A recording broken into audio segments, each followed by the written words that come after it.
Bahujan Samaj party के द्वारा पटना के कृष्ण मेमोरियल हॉल में 26 जून को कुर्मी राजा छत्रपति साहू जी महाराज का भव्य जयंती समारोह मनाया गया।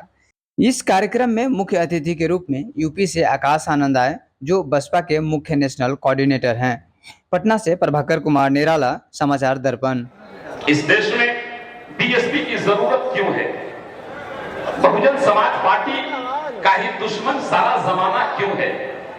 बहुजन समाज पार्टी को अपनी बात मनवाना सारी पार्टियां चाहती हैं, लेकिन बहुजन समाज पार्टी की बात मानना कोई क्यों नहीं चाहता है? ये सवाल है या नहीं? विचारधारा पर मान्यवर कांशी राम साहब ने अपनी पूरी जीवन की आहुति दे दी।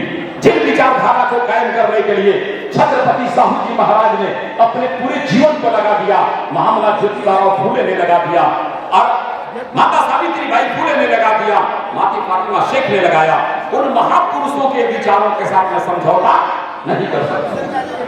अब सवाल यह है कि जब हमारी नेता इतने महापुरुषों के विचारों को लेकर के अकेला संघर्ष कर रही हैं और पार्टियां सिर्फ अपने परिवार की भला चाहती हैं, तो उन पार्टी जो परिवार के नाम पर चला रहे हैं, उन परिवार के लोगों का क्या दायित्व बनता है? हमें यह दायित्व बनता है कि नहीं बनता है कि जो पूरे देश के बारे में सोचे, पूरे देश के परिवार के बारे में सोचे। हमको उनके साथ खड़ा होना चाहिए, नहीं होना चाहिए? होना चाहिए, नहीं होना चाहिए? तो मैं आपको मुबारकबाद देना चाहता हूं। इस बिहार में परम आदरणीय रामजी गौतम साहब और अनिल कुमार चौधरी जी ने जो ये बिहार में अपना कप्तान बनाकर कोने कोने पर प्रदेश के लोगों को लगाया है, और आप लोग एक आह्वान पर बिहार के कोने कोने से पटना को आपने जाम कर दिया है। यह इस बात का संदेश दे रहा है कि पार्टी और परिवार उनके पास है, लेकिन जो समता, स्वतंत्रता और बंधुत्व में विश्वास रखता है, वो पूरा समाज बहुजन समाज पार्टी के साथ है, वो हमारे साथ है। अभी हम रहे थे चारों तरफ आपका गठबंधन हो रहा है, आप गठबंधन क्यों नहीं करते? हमने कहा उनका गठबंधन उनकी पार्टियों के साथ है, उनके पार्टी के परिवार के साथ है, और हमारा गठबंधन पूरे बहुजन समाज के साथ है। आज आरक्षण के जनक साहू जी महाराज के जन्म जयंती के पावन पवित्र अवसर पर बहुजन समाज पार्टी के बैनर तले आज जयंती का भव्य कार्यक्रम होने जा रहा है। आज बिहार के हर एक कोने से, हर एक गांव, कस्बा, छोटे से लोग आए हैं और आरक्षण के जनक साहू जी महाराज की जयंती को मनाने के लिए हम लोग यहाँ इकट्ठा हुए। इसमें बहुजन समाज पार्टी के चीफ नेशनल कोऑर्डिनेटर माननीय आकाश आनंद जी का आगमन होने जा रहा है। यह युवाओं के लिए बहुत खुशी की बात है, और जैसे ही आकाश आनंद जी आएंगे, युवाओं में एक अलग प्रकार का संचार होगा। यहाँ की जो छोटी मोटी क्षेत्रीय पार्टियाँ हैं, उनका बंटाधार हो जाएगा, और बहुजन समाज पार्टी की जो आइडियोलॉजी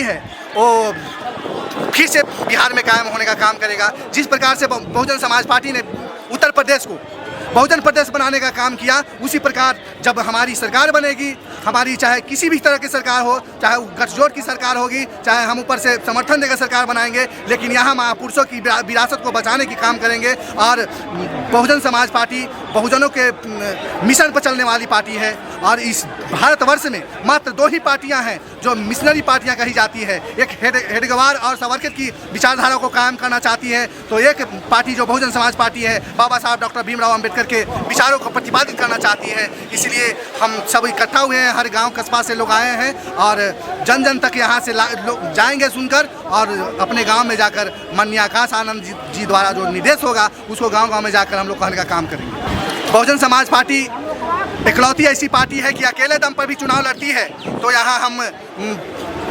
सत्ता में आने का काम करते हैं। यहाँ चैनपुर चुनाव हम लोग लड़े और एक विधायक जमा खां जीता, और उसको भी नीतीश कुमार को खरीदना पड़ा, और वो मंत्री बन के बैठे हुए हैं। इसलिए बहुजन समाज पार्टी से सारी पार्टियों को डर है, और बहुजन समाज पार्टी अपनी आइडियोलॉजी पर काम करती है। मेरा नाम सुरजीत सक्सेना है, बहुजन समाज पार्टी जिला प्रभारी अरवल।